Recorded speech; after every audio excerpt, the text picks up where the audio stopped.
Bonjour à tous, nous allons parler de l'activité physique et sportive. Faire du sport, ce n'est pas juste transpirer, c'est devenir la meilleure version de toi-même. Plus rapide, plus fort, plus endurant, plus vivant. Aujourd'hui, je vais te montrer pourquoi l'activité physique est ton meilleur allié pour tout exploser dans ta vie. Qu'est-ce qu'une activité physique et sportive? L'activité physique et sportive désigne toutes les activités qui entraînent une dépense énergétique, peu importe l'intensité.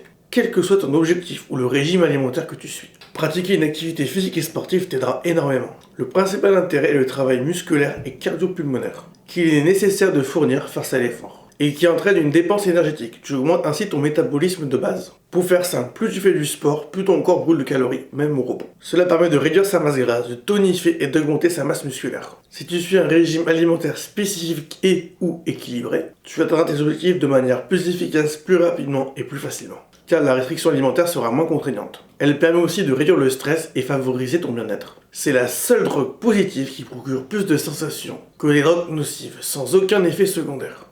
Drogue-toi au sport. Mais comment faire? Par où commencer? Eh bien passons à la prochaine partie. L'activité physique est généralement un moment de détente, déstressant, où l'on peut se défouler pour ensuite se sentir mieux. Choisis une activité qui te plaît et qui te motive. Tu peux varier selon ta forme, tes attitudes et tes envies. Il existe deux types de pratiques physiques et sportives. Numéro 1, les activités à effort continu d'intensité faible ou modérée. Numéro 2, les activités à effort bref d'intensité modérée à élevée. Commençons par la première. Ces activités regroupent les sports tels que la natation, la marche, la course, le cyclisme. Elles ont un effet positif sur le système cardiovasculaire. Elles permettent aussi un travail d'endurance musculaire, ce qui a pour effet de brûler plus de graisse. Lors d'un effort, l'énergie est fournie simultanément par différentes voies énergétiques. Même si tout intervient dès le début, c'est en proportions différentes. Dans ce genre d'effort, c'est surtout le sucre stocké dans nos muscles, qu'on appelle le glycogène, qui fournit l'énergie. Mais les graisses, elles aussi, donnent un coup de main. Il est important de comprendre qu'il n'existe pas de durée minimale pour que l'oxydation des lipides commence. Celle-ci intervient dès le début de l'effort et atteint un pic après environ 15 minutes d'effort continu. Courir au moins 45 minutes pour oxyder les graisses corporelles est donc un mythe.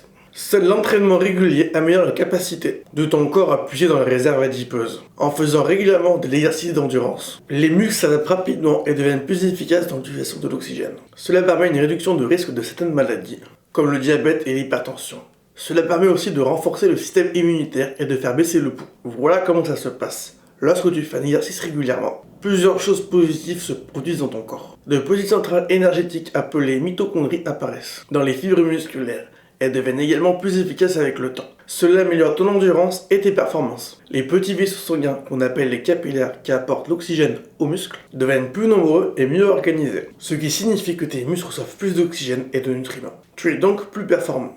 Et il y a d'autres avantages. Réduction du stress, meilleur sommeil, augmentation de la force et de la taille des muscles, des os plus résistants, risque réduit de maladies, cancer et diabète et perte de poids. Et ça peut même doubler la taille de votre sexe. N'est-ce pas fantastique? Et le mieux, si tu as de la graisse à perdre comme moi, et que tu veux maximiser tes pertes, il est important de faire un sport d'endurance à 70% de ta fréquence cardiaque maximum. Voici pourquoi. Cette zone est idéale pour brûler plus de graisse. Car à cette intensité, ton corps utilise principalement des graisses comme source d'énergie. C'est parfait pour les débutants ou ceux qui sont en surpoids. Car courir moins vite permet une meilleure récupération et de subir moins de chocs. Et donc moins de risques de blessures. C'est aussi compatible avec la marche. Et paradoxalement, pour courir plus vite et plus longtemps, il faut courir plus doucement. Cela aide à améliorer ton endurance. Mais cette zone peut te sembler lente. Par exemple, ma vitesse à 70% de ma fréquence cardiaque max est seulement de 6 km/h.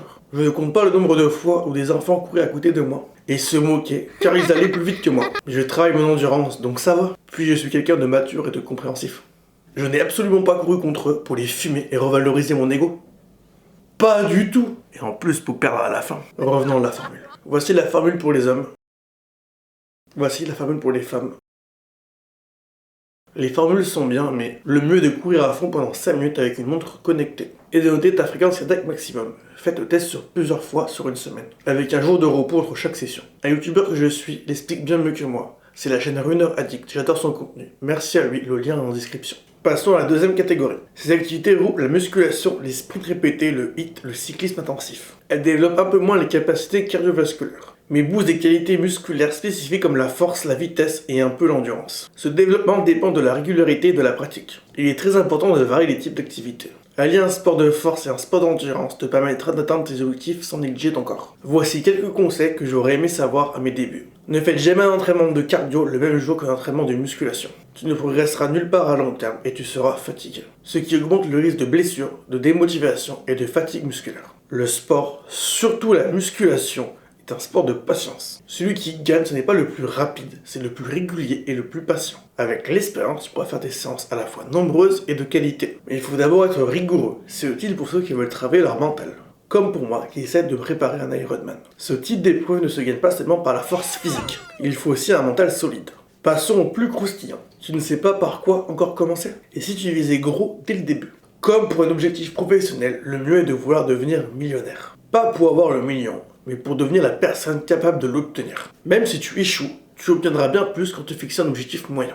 Viser plus haut, ce n'est pas forcément plus dur. C'est même souvent plus facile, car il y a moins de concurrence au haut de l'échelle. Très peu ont de l'ambition et encore moins la discipline de faire ce qu'il faut pour atteindre leur objectif. Je t'expliquerai ça dans une prochaine vidéo. Revenons au sport. Vise toujours plus haut. Tu veux courir pour le plaisir? Entraîne-toi pour un semi-marathon. Tu veux faire un semi-marathon? Prépare-toi pour un marathon. Tu veux faire un marathon? Vise un Ironman. Même si tu ne le fais jamais, les efforts, l'expérience, le gain mental, physique et psychologique que tu vas obtenir seront énormes. Tu sauras vraiment ce qu'est la souffrance. Beaucoup se plaignent pour pas grand chose, c'est leur droit. Mais prends tes responsabilités. Il n'y a rien de mieux que la souffrance qu'on choisit pour grandir. Mets la barre si haut que même si tu échoues, tu seras bien plus haut que la norme. Un marathon bien préparé est presque gagné d'avance. Un Ironman, c'est d'un tout autre niveau. 3,8 km de nage, c'est le plus dur pour moi. 180 km de vélo et 42 km de course à pied.